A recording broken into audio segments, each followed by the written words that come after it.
La mesa que tallé con mis propias manos, la misma donde mis hijos aprendieron a comer, hoy está vacía. En el centro, una fuente con el mole poblano que tanto les gustaba a Javier y a Laura se enfría lentamente, como mi corazón. Tenemos cosas más importantes que hacer, papá. Esa fue la frase que mi hijo me lanzó por teléfono esta mañana, en el Día del Padre. No hubo excusas ni mentiras piadosas, solo la verdad, cruda y afilada como un serrucho mal templado. El silencio en esta casa, que antes era un hogar lleno de risas y del olor a madera recién cortada, ahora pesa más que la viga más robusta que haya levantado en mi vida. Es un silencio que grita abandono, un eco de promesas rotas que resuena en cada rincón. Me llamo Arturo Vargas y tengo 72 años. Mis manos son callosas, marcadas por décadas de trabajo con la garlopa y el formón. Con estas manos construí techos para extraños y muebles para mi familia, siempre pensando que el amor era como la buena madera. Si se cuida, dura para siempre. Creí que al darles a mis hijos la educación que yo no tuve, la vida que me costó sudor y sacrificios, estaba construyendo algo eterno, un refugio familiar sólido y seguro. Les di mi tiempo, mi fuerza, mis sueños. Pero parece que en el mundo moderno de mis hijos, un mundo de prisas y apariencias, el amor de un viejo carpintero ya no tiene valor. Hoy me siento como un mueble viejo y arrumbado en un rincón, cubierto por el polvo del olvido. La camisa que llevo puesta, la mejor que tengo, aún huele a guardado. Elena, mi esposa, siempre me la planchaba para las ocasiones especiales. Si ella estuviera aquí, nada de esto estaría pasando. Ella era el alma de esta casa, el pegamento que nos mantenía unidos. Sabría qué decir, cómo poner a cada quien en su lugar con esa mezcla de firmeza y ternura que solo ella tenía. Pero ya no está, y su ausencia hoy se siente como una herida abierta. Miro la mesa puesta para 4, los platos brillantes esperando una comida que no se compartirá, y la humillación se me clava en el pecho. Me siento un tonto, un viejo iluso que se negó a ver que la familia que construyó con tanto esmero se había derrumbado hace tiempo, sin hacer ruido. Y ustedes, que me escuchan ahora mismo, ¿qué hubieran hecho en mi lugar? ¿Se habrían derrumbado o habrían guardado el coraje en silencio? Cuéntenme, por favor, ¿desde qué ciudad o pueblo me están viendo? Quiero sentir que no estoy tan solo en este momento. A veces, el consuelo más grande viene de un desconocido que entiende tu dolor sin necesidad de muchas explicaciones. Les pido que se queden, que me dejen contarles cómo llegué a este día, a esta mesa vacía. Porque aunque ahora solo vean a un viejo derrotado, les aseguro que la historia no termina aquí. Hay cosas que mis hijos no saben, secretos que la madera de esta casa guarda con celo y que pronto saldrán a la luz. Mi mirada se escapa sin querer hacia la repisa de la chimenea. Allí descansa una pequeña caja de madera que yo mismo tallé, un regalo para Elena en nuestro aniversario de bodas. Ella la guardó siempre como su tesoro más preciado. Desde que partió, yo la acaricio cada noche antes de dormir, como si en su superficie lisa y suave pudiera sentir todavía el calor de sus manos. Es mi única confidente, el mudo testigo de una promesa que nos hicimos. Mis hijos la han visto 1000 veces, pero para ellos no es más que otra antigüedad en una casa que consideran anticuada. No tienen idea de lo que esa simple caja de madera significa ni del poder que encierra. En su interior no hay joyas ni dinero, sino algo mucho más valioso, un juramento, un plan que mi Elena diseñó con una sabiduría que a mí a veces me faltaba, previendo quizás un futuro como este. Ella siempre decía que las personas, como la madera, tienen vetas ocultas que solo aparecen con el tiempo o bajo presión. Y yo siento que la presión de esta soledad, de esta ofensa tan profunda, está a punto de revelar una veta en mí que ni yo mismo conocía. Mis hijos creen que me han dejado sin nada, pero se equivocan. Me han dejado con lo único que necesito para empezar de nuevo, el recuerdo y la voluntad de una mujer extraordinaria. Nací lejos de aquí, en un pueblito donde el aire olía a tierra mojada y a pino. Mi padre, un hombre tan callado y fuerte como los árboles que trabajaba, me enseñó el oficio. Él decía que cada trozo de madera tiene su propia historia, su propia alma, y que un buen carpintero no solo corta y lija, sino que escucha lo que la madera quiere ser. Aprendí a sentir las vetas con los dedos, a saber si una tabla sería para una cuna o para un ataúd. Esa fue mi única escuela, el taller de mi padre, y mi único diploma, el respeto por el trabajo honrado. De él aprendí que lo que se construye con paciencia y verdad perdura. O eso creía yo hasta hoy. Llegué a la ciudad de Puebla siendo casi un muchacho, con las manos vacías pero la cabeza llena de sueños.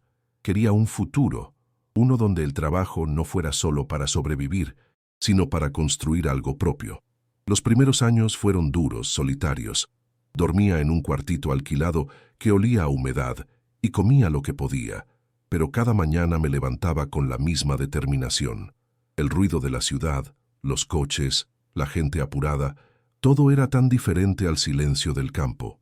Sin embargo, en ese caos vi una oportunidad. Veía edificios que necesitaban puertas, casas que pedían muebles, familias que, como yo, buscaban echar raíces, y yo sabía cómo ayudarles a hacerlo. Y entonces la conocí a ella, a mi Elena.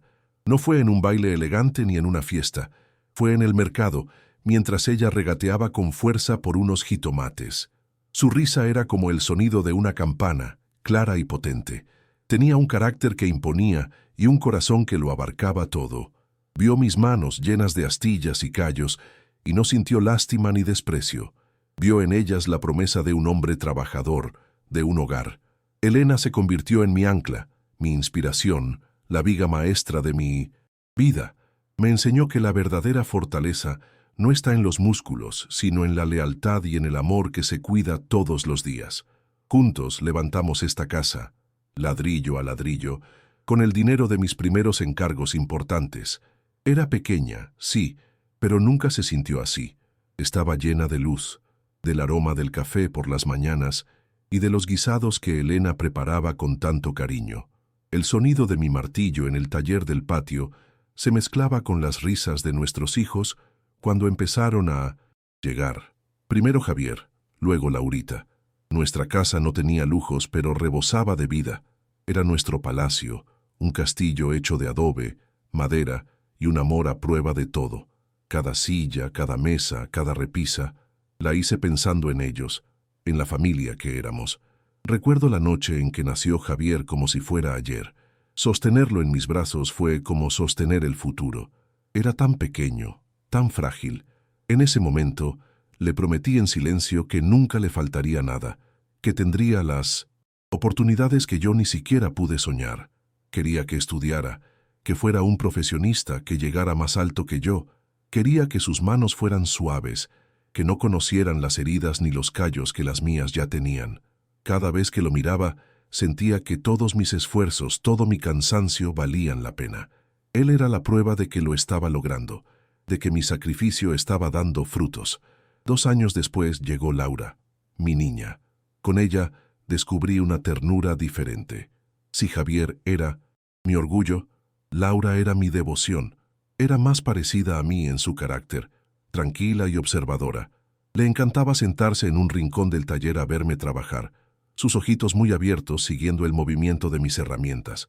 Con su llegada, sentí que nuestra familia estaba completa.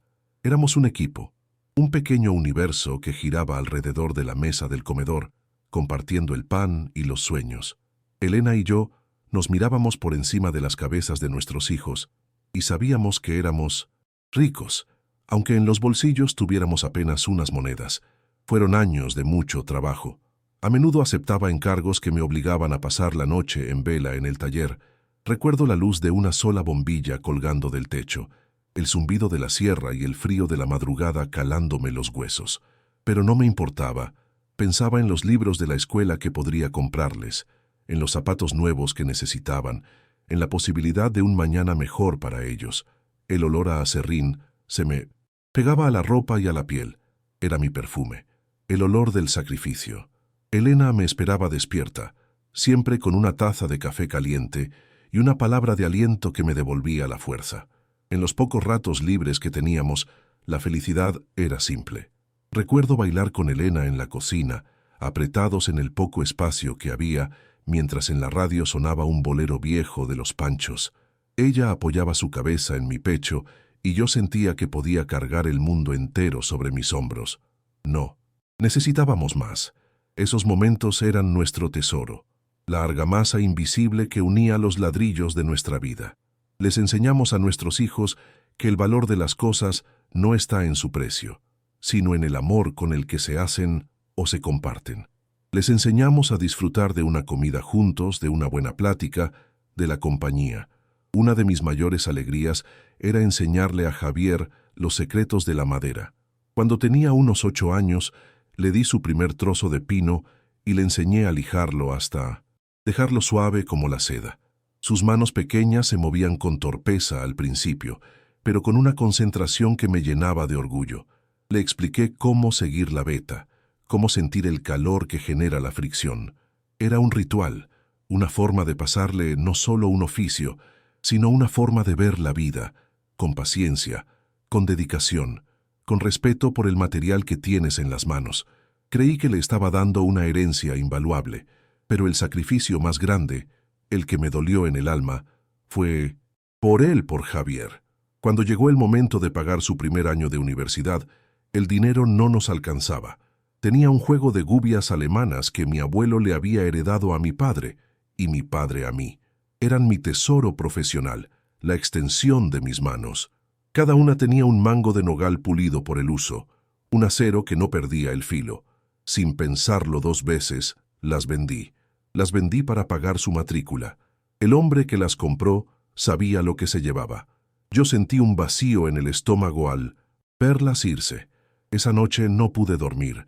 Sentía mis manos extrañas, incompletas, pero al día siguiente, cuando vi a Javier salir de casa con sus libros bajo el brazo, con esa mirada llena de futuro, supe que había hecho lo correcto. Mi sacrificio era una inversión en su felicidad, en la prosperidad de nuestra familia. Elena me tomó la mano y me dijo: «Arturo, le has dado alas. Ahora volará alto». Y yo le creí. Estaba convencido de que un hijo que recibe tanto amor y tanto sacrificio jamás podría olvidarlo. Estaba seguro de que nuestra familia, forjada en el esfuerzo y la entrega, era indestructible. Mirando hacia atrás, veo esos años como el lento y cuidadoso ensamblaje de un mueble de caoba. Cada día de trabajo era una pieza lijada, cada sacrificio una junta bien hecha, cada momento feliz una capa de barniz que protegía y daba brillo. Construí mi vida familiar con el mismo esmero con el que construía mis mejores trabajos, esperando que resistiera el paso del tiempo, que se mantuviera firme y hermosa para siempre. Qué ingenuo fui. No sabía que hay polillas, las de la ingratitud y el olvido, que pueden devorar la madera más noble desde adentro, sin que te des cuenta, hasta que un día todo se convierte en polvo. La muerte de Elena fue el primer hachazo a las raíces de nuestra familia. Mientras ella vivió, su sola presencia era suficiente para mantenernos unidos, para recordarnos quiénes éramos. Pero cuando se fue, comenzó a entrar un aire frío, una distancia que al principio era casi imperceptible, como una grieta finísima en un tablón. Mis hijos ya estaban casados, con sus propias vidas, sus propias rutinas. Lo entendí, claro que sí. La vida sigue, los nidos se vacían, pero nunca imaginé que vaciar el nido significaría también vaciar el corazón. El cambio no fue de un día para otro, fue una erosión lenta, como el agua que desgasta la piedra, gota a gota, hasta que su forma original se pierde para siempre. La primera en marcar esa distancia fue Sofía, la esposa de mi novincinte. Javier es una mujer elegante, de gestos medidos y sonrisa que no le llega a los ojos. Desde el principio noté cómo miraba mi casa, mis muebles, no con curiosidad, sino con una especie de evaluación fría, como un tasador de antigüedades. No decía nada directamente, pero sus silencios hablaban. Se sentaba en el borde de las sillas que yo había hecho, como si temiera contagiarse de algo, de pobreza, de simpleza. A su lado, mi hijo Javier parecía querer encogerse, como si se avergonzara del lugar donde creció, del hombre que le enseñó a caminar en ese mismo suelo de baldosas gastadas.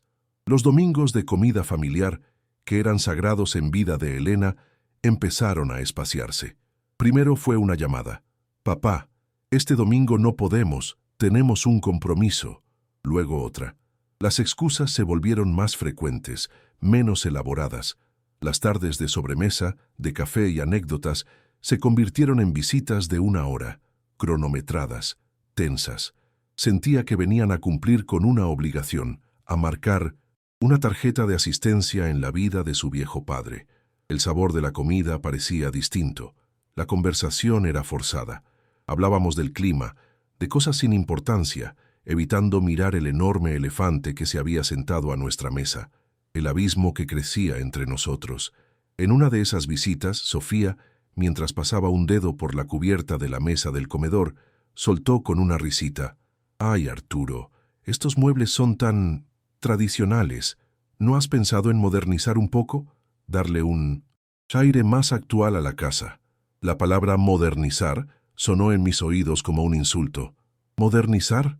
Debía tirar a la basura los recuerdos, los muebles que contenían la historia de nuestra vida, para poner en su lugar tablas de aglomerado sin alma, sin historia. Yo no dije nada, solo sonreí y cambié de tema. Pero esa noche, en la soledad de mi cuarto, sentí una punzada de rabia. Querían borrar las huellas de lo que fuimos, porque ya no encajaban en su nuevo mundo. Laura, mi hija, fue cayendo en la misma trampa, pero de una forma más sutil.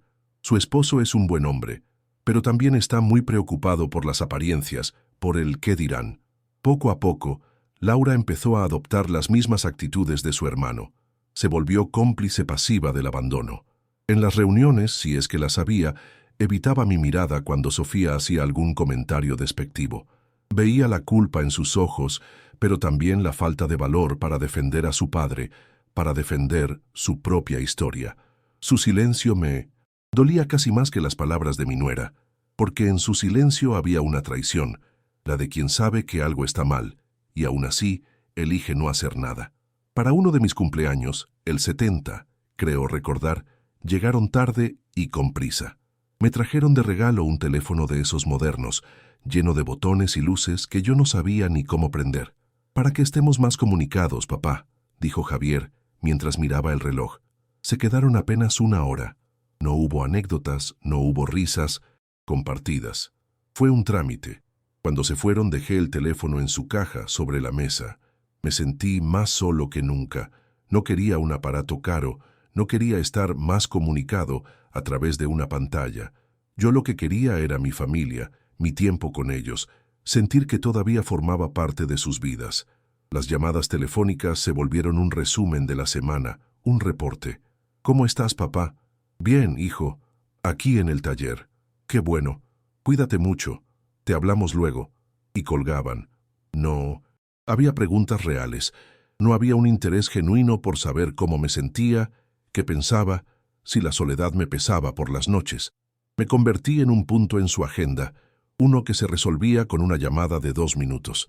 Escuchaba de fondo las voces de mis nietos, el ruido de sus vidas ocupadas, y yo estaba al otro lado de la línea, en un silencio que se hacía cada vez más grande, sintiéndome como un extraño para mi propia sangre. Empecé a sentir una injusticia profunda, una amargura que nunca antes había conocido. Yo que había vendido mis herramientas más preciadas por ellos. Yo que había pasado noches sin dormir para que tuvieran un título universitario. Yo que les había entregado mi vida entera sin pedir nada a cambio. ¿Era este el pago? ¿El olvido? ¿La vergüenza? Me sentaba en mi taller, rodeado de los fantasmas de lo que fuimos, y una pregunta me taladraba la cabeza. ¿En qué momento se rompió todo? ¿Cuándo dejé de ser su padre para convertirme en una carga, en un recuerdo, incómodo que es mejor mantener a distancia? Cuando nació Mateo, mi primer nieto, hijo de Javier, sentí que renacía una esperanza. Un niño en la familia lo cambia todo, lo limpia todo. Creí que a través de él podría reconstruir los puentes rotos. Imaginé enseñándole a usar el martillo, tallando juntos pequeños animales de madera, pasándole el amor por este oficio noble que corre por nuestras venas. Un nieto, pensaba, es la oportunidad de ser padre 2 veces, pero con más paciencia y sabiduría. Aferré a esa ilusión con todas mis fuerzas, creyendo que el amor por ese niño nos volvería a unir. Nos recordaría que, a pesar de todo, éramos una familia. Para su primera Navidad consciente, cuando tendría unos 4 años, decidí hacerle un regalo especial. No quería comprarle algo en una tienda, algo hecho en serie y sin alma. Quería darle un pedazo de mí, de su abuelo. Durante semanas, trabajé en secreto en el taller. Elegí la mejor madera de pino, sin nudos, suave y clara. Poco a poco, con mis viejas herramientas, fui dándole forma a un caballito de madera, un balancín como los de antes. Le lijé cada curva hasta que su superficie quedó pulida como el cristal. Le pinté los ojos con un brillo de vida y le puse una crin de mecate grueso. Cada pasada del cepillo, cada golpe del mazo, lo di con un amor infinito. En ese caballito no solo había madera y pintura, estaba mi ilusión, mi esperanza de reconectar con mi hijo a través de su propio hijo. Imaginaba la cara de Mateo al verlo, sus gritos de alegría, la posibilidad de que ese juguete se convirtiera en su favorito y que cuando fuera grande, recordara que su abuelo carpintero se lo había hecho con sus propias manos. Era más que un regalo, era un mensaje que decía: aquí estoy, esta es nuestra historia, estas son nuestras raíces, no las olviden. Llegó la Nochebuena. Fuimos a su casa, una casa enorme y fría, donde todo era de diseño y parecía que nadie vivía allí. El ambiente era tenso, como siempre. Cuando llegó el momento de los regalos, saqué con orgullo mi caballito de madera. Por un instante, vi un brillo de asombro y alegría pura en los ojos de mi nieto. Se acercó a tocarlo, a sentir la madera suave. Mi corazón dio un vuelco. «¡Un caballo!», gritó. Por una fracción de segundo sentí que había valido la pena, que mi mensaje había llegado. Pero esa pequeña luz de esperanza se apagó de inmediato. Fue Javier quien intervino. Se acercó, tomó a su hijo del brazo y con una sonrisa forzada dijo las palabras que se me clavaron como astillas en el corazón. «Gracias, papá», dijo apartando el caballito a un lado, «pero Mateo ya tiene una nueva consola de videojuegos. Esto es muy rústico». La palabra rústico resonó en la habitación, cargada de todo el desprecio que sentían por mis orígenes, por mi vida, por lo que yo era. No era una simple palabra, era un juicio final. Lo que yo hacía, lo que yo representaba, era rústico, anticuado, algo que no tenía cabida en su mundo moderno y sofisticado. Miré a Sofía, y en su rostro vi una pequeña sonrisa de triunfo. Ella había ganado. Había logrado que su esposo se avergonzara de su propio padre. Luego miré a Laura. Ella, como siempre, desvió la mirada hacia el suelo, estudiando con gran interés las baldosas del piso. No dijo nada. Su silencio fue su respuesta, su aprobación. En ese momento entendí que no había nada que hacer. El amor que yo sentía por ellos y el que ellos sentían por mí estaban hechos de materiales diferentes. El mío era de madera maciza, fuerte y duradera, el de ellos de plástico brillante, hueco por dentro. El caballito de madera desapareció. Supongo que lo guardaron en algún sótano o en el cuarto de los trastos viejos, junto con todo lo que les recordaba de dónde venían. Nunca más lo volví a ver. Ese gesto fue más elocuente que cualquier palabra. No solo rechazaron mi regalo, me rechazaron a mí, rechazaron mi amor, mi historia y el esfuerzo de mis manos. Me dejaron claro que en su vida de éxito y apariencias no había lugar para un viejo carpintero y sus creaciones rústicas. Fue una humillación silenciosa, pero profunda, de las que te dejan una cicatriz en el alma. El dolor de esa Navidad se fue convirtiendo con los meses en una especie de calma helada. Ya no sentía la necesidad de llamarlos, de buscar su aprobación. La herida seguía ahí, pero había dejado de sangrar. Se estaba convirtiendo en una callosidad, como las que tengo en las manos.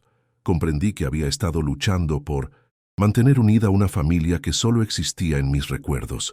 La realidad era otra, una que me había costado mucho aceptar. La soledad se volvió mi compañera constante, pero era una soledad honesta, menos dolorosa que la compañía vacía que ellos me ofrecían. Y así llegamos a hoy, al Día del Padre. La llamada de Javier esta mañana no fue una sorpresa, fue la confirmación de todo lo que ya sabía. La frase «tenemos cosas más importantes que hacer» fue el último clavo en el ataúd de mi esperanza. Era el eco de la palabra rústico de aquella Navidad.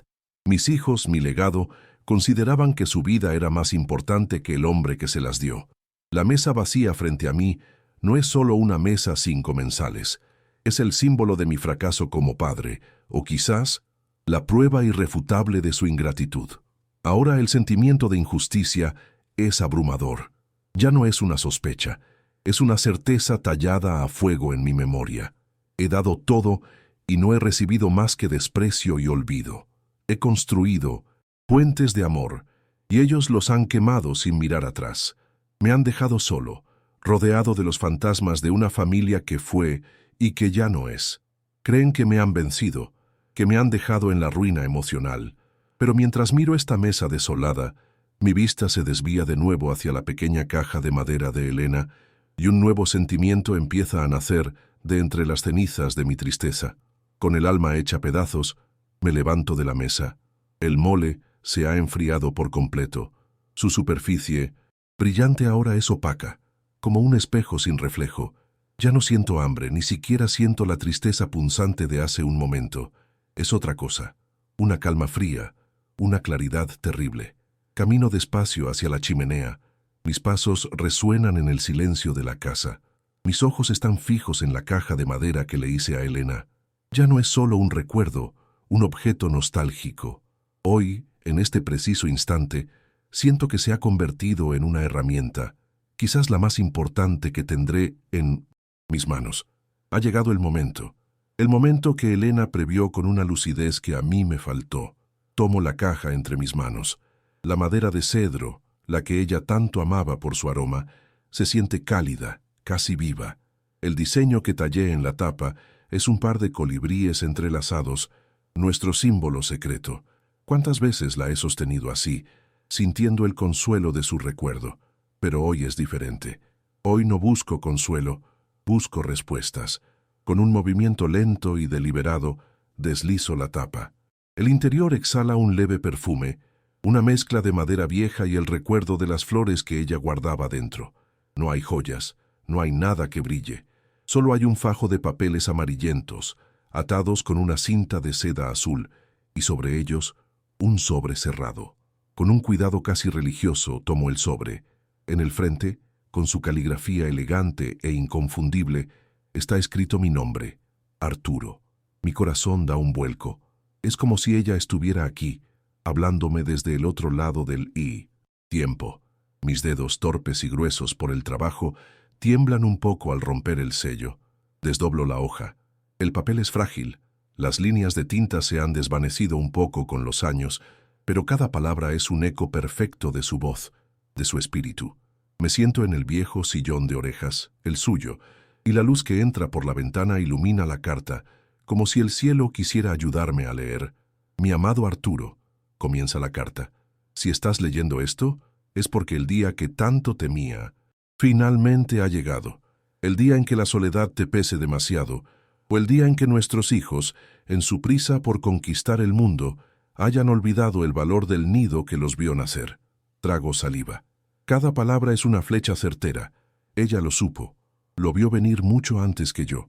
Sigo leyendo cómo me habla de nuestro amor, de los sacrificios, de la felicidad que construimos con tan poco.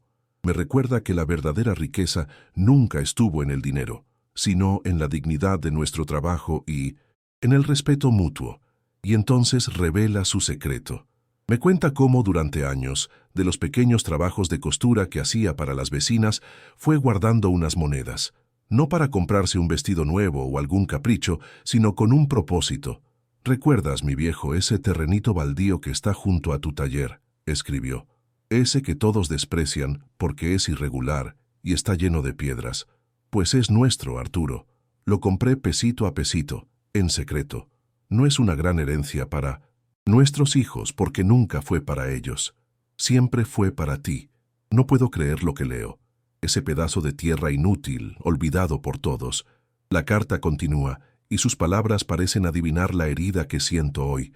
Tenía un miedo, Arturo. Veía la ambición en los ojos de Javier y la debilidad en los de Laura. Temía que un día el mundo los convenciera de que tus manos callosas eran algo de lo que avergonzarse, de que tu honestidad era algo rústico y pasado de moda. Temía que olvidaran que cada oportunidad que tuvieron fue tallada con el sudor de tu frente y el amor de tu corazón. Guardé esta tierra como un plan de rescate, no para tu bolsillo, sino para tu alma, por si alguna vez intentaban hacerte sentir pequeño. Siento que las lágrimas nublan mi vista al leer la siguiente frase, la que lo cambia todo. Si alguna vez nuestros hijos olvidan el valor de tus manos y tu corazón, escribió Elena con una fuerza que traspasa el papel, usa esta tierra para construir algo que te recuerde a ti mismo y al mundo lo que vales. Construye algo que el dinero no pueda comprar, ni la ingratitud pueda destruir. Levanta algo con esas manos maravillosas que tienes, algo que te devuelva el brillo a la mirada. Que ese sea tu verdadero legado, mi amor. No la casa que les dejes, ni el dinero que no tenemos. Tu verdadero legado no es lo que les das, sino lo que eres. Esa última frase resuena en mi cabeza como un martillazo. De golpe, todo se reordena. El dolor, la humillación, la injusticia de esta mañana. Ya no son el final de mi historia, son el principio de una nueva. Elena no me dejó solo. Me dejó una misión, un mapa para salir de este pozo de tristeza. Me dejó la herramienta más poderosa de todas, un propósito. Me está pidiendo que no me rinda, que no me deje definir por el olvido de mis hijos, sino por la fuerza de mi propio espíritu. Dejo la carta a un lado. Mis manos ya no tiemblan. Ahora desato la cinta azul del fajo de papeles. Son los títulos de propiedad. Allí está mi nombre junto al de ella. Miro el papel con sus sellos y firmas oficiales y ya no veo un terreno baldío y pedregoso. Veo un lienzo en blanco. Veo el futuro. Veo un lugar donde el sonido del trabajo volverá a llenar mis días, donde la madera volverá a tomar forma bajo mis manos, no para otros, no para mis hijos, sino para mí, para honrar la memoria de la mujer que, incluso después de muerta, sigue siendo mi ancla y mi inspiración. El plan de Elena era un acto de amor, revolucionario, una defensa contra el olvido. Ella sabía que la mayor crueldad no es la pobreza material, sino que te arrebaten la dignidad, que te hagan sentir que tu vida no ha valido para nada. Me dejó un arma secreta, oculta a plena vista, esperando el momento justo. Y ese momento es ahora. La humillación que sentí en la mesa vacía no fue una derrota, fue una señal.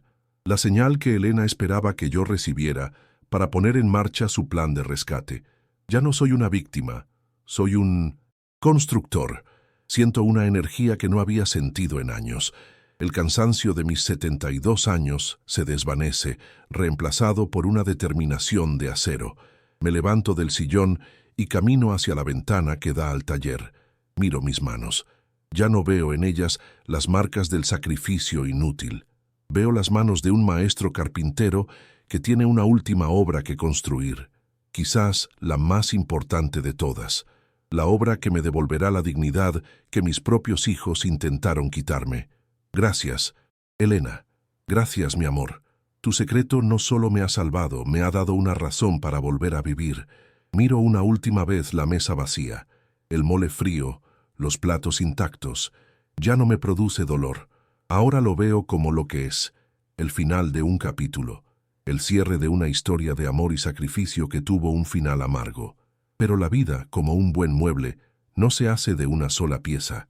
Está llena de ensamblajes, de partes que se unen para crear algo nuevo y más fuerte.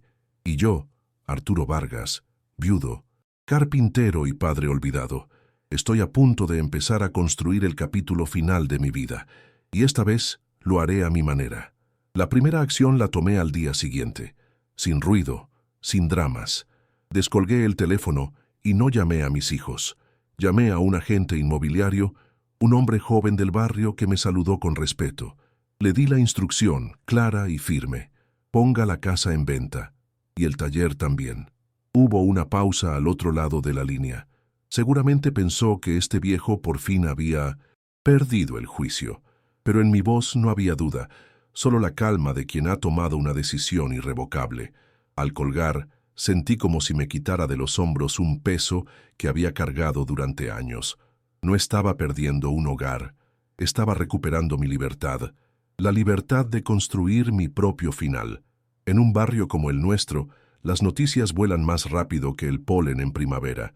No pasaron ni 2 días antes de que el letrero de "Se vende" atrajera la atención de una vecina chismosa que no tardó ni media hora en llamar a mi hija Laura. Y entonces mi teléfono sonó. Era Javier. Su voz no era la de un hijo preocupado, era la de un acreedor furioso. ¿Se puede saber qué demonios estás haciendo, papá? ¿Cómo que la casa está en venta? Nos enteramos por terceros, es una humillación. La palabra humillación en su boca sonó casi cómica. Apenas podía contener la rabia, el pánico de ver cómo algo que ya consideraba suyo se le escapaba de las manos. Esa misma tarde se presentaron en 1900 mi puerta. Los tres. Javier con el rostro enrojecido por la ira. Sofía a su lado, con una expresión de fría indignación, como si yo fuera un empleado que ha cometido un error garrafal. Y Laura, pálida y con los ojos llorosos, atrapada entre su lealtad a ellos y el fantasma de su conciencia. No vinieron a preguntar cómo estaba, no vinieron a entender, vinieron a exigir, a reclamar. Entraron sin que los invitara, como si todavía fueran los dueños de todo aquello, y se plantaron en medio de la sala, el tribunal de la familia listo para sentenciar al padre traidor. El primero en hablar, o más bien en gritar, fue Javier. No tienes derecho a hacer esto, esta casa es donde crecimos, es nuestra herencia. Esa fue la palabra clave, herencia. Ahí estaba, desnuda y fea. No les importaban los recuerdos, ni las paredes que nos vieron reír y llorar. Les importaba el valor monetario, el activo en que se había convertido el sacrificio de toda mi vida. No veían un hogar, veían un testamento que yo estaba rompiendo delante de sus narices. Su dolor no era por la pérdida de un pasado, sino por la amenaza a su futuro financiero. Me miraban no como a un padre, sino como a un ladrón de sus expectativas. Yo, en cambio, me sentí extrañamente en paz. Me senté en mi viejo sillón, el de Elena, y los miré con una calma que los descolocó por completo. La casa es mía, les dije, con la voz tranquila pero firme, y necesito el dinero para un proyecto personal. No les di más explicaciones. El no, saber la falta de control, los enfurecía todavía más. Estaban acostumbrados a un padre sumiso, a un viejo al que podían manejar con una llamada ocasional y un poco de falsa condescendencia. Pero ese hombre ya no existía. Frente a ellos había un extraño, un hombre que ya no necesitaba su aprobación para nada. Al ver que la rabia no funcionaba, Sofía cambió de táctica. Se acercó, puso una mano en mi brazo y su voz se volvió melosa, falsamente preocupada. Arturo, por favor, piénsalo bien. A tu edad, a veces uno toma decisiones apresuradas. Quizás no estás pensando con claridad. Nosotros solo queremos lo mejor para ti. ¿Por qué no dejas que Javier te ayude a administrar tus cosas? Él es un experto. La condescendencia era tan densa que se podía cortar con un cuchillo. Querían declararme incompetente, infantilizarme para poder tomar el control. Querían volver a ponerme en la caja del viejo rústico e inofensivo que no sabe lo que hace. Entonces le llegó el turno a Laura. Empujada por la mirada de su hermano, se acercó con lágrimas en los ojos. «Papá, por favor, ¿y nuestros recuerdos? ¿El caballito de madera de Mateo? ¿La marca de mi altura en el marco de la puerta de la cocina? ¿Vas a vender todo eso? ¿Ya nada de eso significa algo para ti?» Sus palabras, aunque quizás sinceras, sonaban a un guión que le habían preparado. Usaban los recuerdos como un arma, intentando hacerme sentir culpable. Por un segundo sentí lástima por ella, por su incapacidad para tener una voz propia, por ser siempre el eco de los demás. Pero la lástima no era suficiente para desviarme de mi camino. Aquí, en este punto, es donde la veta de la madera se pone a prueba, cuando la presión es más fuerte. Me gustaría preguntarles a ustedes, que me han acompañado hasta este momento de mi relato, ¿qué habrían hecho? Sé que muchos, desde la comodidad de sus hogares en México, en Colombia, en Argentina, en cualquier parte, tienen una opinión. Habrían cedido a la presión de los hijos por mantener una paz familiar, aunque fuera falsa, o habrían seguido adelante con su plan para recuperar la dignidad, aun a riesgo de romper los lazos para siempre. Déjenme su consejo en los comentarios, porque la decisión de un hombre a veces se siente menos solitaria cuando la comparte. Yo los miré. Miré el rostro furioso de mi hijo, la máscara calculadora de mi nuera y los ojos suplicantes de mi hija. Los miré uno por uno, y por primera vez en mucho tiempo, los vi con total claridad. Vi a 3 extraños, preocupados por un montón de ladrillos y tejas. Respiré hondo, y el aire pareció limpiar los últimos restos de duda en mi interior. Mi decisión está tomada, dije, y mi voz no flaqueó. No estoy despilfarrando nada, estoy invirtiendo, estoy construyendo, y ahora les voy a pedir que se retiren de mi casa. La palabra mí resonó en la sala con una fuerza nueva. El poder por primera vez estaba en mis manos. Hoy, varios meses después de aquella confrontación, el sonido que me despierta no es el del silencio, sino el de martillos golpeando suavemente, el de lijas acariciando la madera, el de las risas de los muchachos. El taller Escuela Elena Vargas ya no es un sueño en un papel amarillento, es una realidad ruidosa y llena de vida. Con el dinero de la venta, levanté este lugar sobre el terreno que Elena nos regaló. Aquí enseño el oficio a jóvenes del barrio, chicos a los que la vida no les ha dado muchas oportunidades. Les enseño a sentir la madera, a darle un propósito. Mis hijos intentaron venir una vez más, pero se detuvieron en la puerta desconcertados. Me vieron rodeado de mis aprendices, escuchando sus preguntas, compartiendo mi saber. No había lugar para ellos aquí, no porque yo se los prohibiera, sino porque este es un mundo de crear, no de reclamar. He aprendido que el verdadero legado no es algo que se deja, sino algo que se comparte en vida. Creí que mi obra maestra eran mis hijos, pero me equivoqué. Mi obra maestra es esto, un lugar donde unas manos callosas, como las mías, pueden guiar a otras manos jóvenes, enseñándoles que el trabajo honrado dignifica, que crear algo bello con tus propias manos te da un valor que nadie te puede quitar. La mesa de comedor de mi antigua casa, que un día representó toda mi soledad, ha sido reemplazada por un enorme banco de trabajo. Ahora esta es mi mesa, y nunca está vacía. Siempre hay alguien lijando, cortando, o simplemente charlando, aprendiendo. He encontrado una nueva familia, una elegida, unida no por la sangre, sino por el aserrín y el respeto mutuo. Es sábado por la mañana. El sol de Puebla entra a raudales por los ventanales del taller. Uno de los chicos, Ricardo, me muestra con orgullo una pequeña silla que ha terminado, su primer trabajo completo. Asiento con la cabeza y mi sonrisa es más sincera de lo que ha sido en años. Poco después, paramos para almorzar. Nos sentamos todos alrededor del gran banco, compartiendo unas conchas y unos cuernitos de la panadería de la esquina y unos refrescos bien fríos.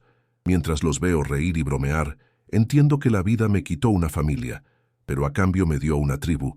Y a ustedes, que han llegado hasta el final, les pregunto desde mi pequeño rincón de paz, ¿han encontrado su propia forma de construir un nuevo comienzo? Cuéntenme desde qué parte del mundo me han acompañado y si mi historia les ha dejado una pequeña astilla de esperanza, porque nunca es tarde para empezar la verdadera obra maestra de nuestras vidas.